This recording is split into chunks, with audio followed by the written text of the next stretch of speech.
नमस्कार, आप देख रहे हैं डेली ट्रेंड न्यूज़। तो चलिए जानते हैं 1 अगस्त से देश में क्या 5 बड़े बदलाव होने जा रहे हैं। एलपीजी, रेलवे से लेकर क्रेडिट कार्ड तक 1 अगस्त से बदल रहे ये 5 बड़े नियम। जानें आपकी जेब पर कैसे पड़ेगा असर।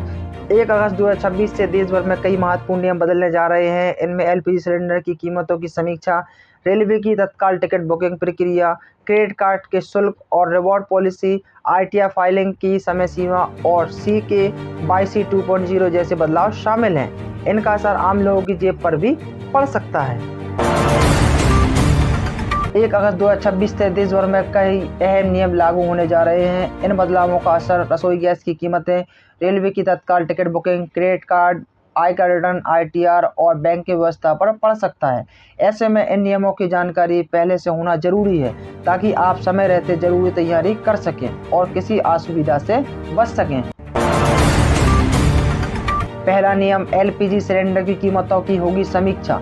हर महीने की तरह 1 अगस्त को भी ऑयल मार्केटिंग कंपनियां घरेलू और कॉमर्शियल एलपीजी सिलेंडरों की कीमतों की समीक्षा करती हैं। तेल उत्पादक देशों में भू राजनीति अनिश्चितता के कारण अंतर्राष्ट्रीय कच्चे तेल के बाजार में उतार चढ़ाव बना हुआ है, जिसका असर ग्लोबल एनर्जी सप्लाई पर पड़ रहा है।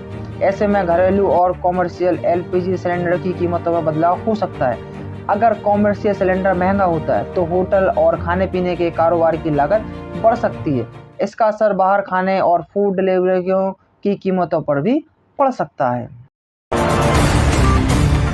दूसरा बड़ा बदलाव, रेलवे की तत्काल टिकट बुकिंग के नियम बदलेंगे। भारतीय रेलवे 1 अगस्त 2026 से तत्काल टिकट बुकिंग की प्रक्रिया में बदलाव करने जा रहा है। अब रिजर्वेशन काउंटर पर टोकन वितरण का समय तत्काल टिकट बुकिंग शुरू होने के समय के साथ ही होगा। पहले यात्रियों को टोकन लेने और फिर टिकट बुकिंग के लिए अलग अलग कतारों में लगाना पड़ता था।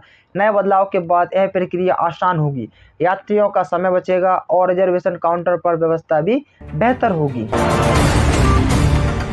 तीसरा बड़ा बदलाव, क्रेडिट कार्ड के शुल्क और रिवॉर्ड में बदलाव। 1 अगस्त से कई बैंक और वित्तीय संस्थान अपने क्रेडिट कार्ड से जुड़े नियमों में बदलाव करेंगे।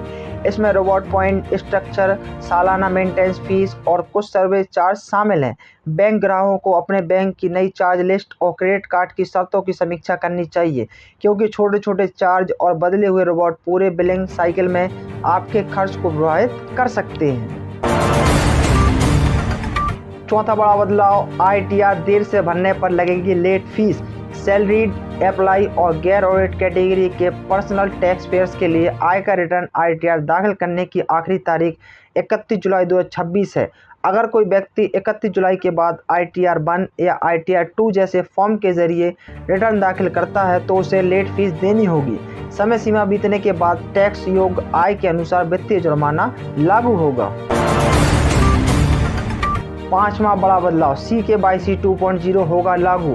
भारत का बैंकिंग, बीमा और म्यूचुअल फंड सेक्टर 1 अगस्त से central now your customer CKYC 2.0 लागू करेगा। इसका मकसद पारदर्शिता और सुरक्षा व्यवस्था को मजबूत करना है। नई व्यवस्था के तहत वित्तीय संस्थान ग्राहक की डिजिटल सहमति से केंद्रीकृत डेटाबेस के जरिए सत्यापित पहचान संबंधी जानकारी प्राप्त कर सकेगा। इससे नया बैंक अकाउंट खोलने, बीमा पॉलिसी खरीदने या दूसरी वित्तीय सेवाओं के लिए ग्राहकों को हर बार दस्तावेजों की हार्ड कॉपी जमा नहीं करनी पड़ेगी। इससे कागजी प्रक्रिया कम होगी, डिजिटल ऑनबोर्डिंग तेज होगी और बैंकिंग सेवाएं पहले के मुकाबले अधिक सुरक्षित और सुविधाजनक बनी रहेंगी।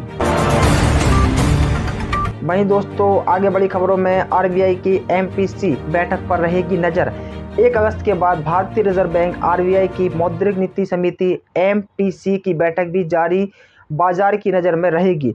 इस बैठक में रेपो रेट पर फैसला लिया जा सकता है। अगर ब्याज दरों में बदलाव होता है तो इसका असर home loan, car loan, EMI और FD की ब्याज दरों पर भी देखने को मिल सकता है। आगे दोस्तों, क्रेडिट कार्ड पर भी नए नियम लागू हो रहे हैं। भारतीय रिजर्व बैंक RBI के नए निर्देशों के अनुसार कार्ड जारी करने वाली कंपनियां अब unpaid convenience fee, late penalty और टैक्स को उस मूल राशि में नहीं जोड़ सकेगी जिस पर कंपाउंडेड फाइनेंस चार्ज ब्याज की गणना की जाती है। बैंक सेवा शुल्क, कुछ चुनिंदा बैंक जैसे इंडसइंड बैंक अपने करंट अकाउंट, चालू खाता के नॉन मेंटेनेंस चार्ज और डेबिट कार्ड रिन्यूअल फीस में संशोधन कर रहे हैं। RBI MPC अगस्त के पहले सप्ताह 3 से 5 अगस्त 2026 में आरबीआई की मौद्रिक नीति समिति की बैठक आधारित है, जिसके तहत ब्याज दरों में रेपो रेट पर फैसले की घोषणा 5 अगस्त को की जाएगी। दोस्तों, अगर वीडियो और खबरें अच्छी लगी हो तो वीडियो को लाइक और चैनल को सब्सक्राइब करना बिल्कुल ना भूलें और ऐसी खबरें हम आपके लिए लाते रहते हैं। धन्यवाद।